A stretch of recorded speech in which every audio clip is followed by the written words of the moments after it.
না পারে। হায় আল্লাহ, এ আমি কি দেখছি? এই মসজিদ কমিটি তো মসজিদের জিনিসগুলোকে লুটে পুটে খাচ্ছে। এই বিষয়ে তো কিছু একটা করা দরকার। দেখি বিষয়টা ইমাম সাহেবকে জানাতে হবে। কিন্তু চেয়ারম্যান সাহেব, আমাকে কিছু দেবেন না? এই ছেলেগুলো নিয়ে কাজ করলাম, আপনি একাই 150 বস্তা খাবেন? আমাদেরকে কিছু দেন তাহলে, আমাদেরও কাজ করতে অনেক কষ্ট হয়েছে।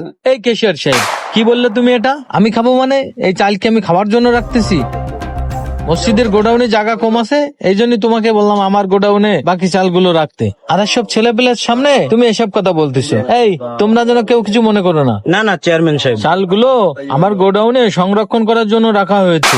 চেয়ারম্যান সাহেব আমাকেও ম্যানেজ করে দিল। এই 150 বস্তা নিজে গছাবে বলে এমন কথা বলতেছে, তাই আমি ভালোই বুঝতে পারতেছি। আসসালামু আলাইকুম ইমাম সাহেব। ওয়ালাইকুম আসসালাম। আপনার সাথে একটা কথা ছিল আমার। আসলে ইমাম সাহেব, এই মসজিদের সভাপতি সাহেব আর ক্যাশিয়ার সাহেব দেখলাম ওখানে হিসাব করতেছে।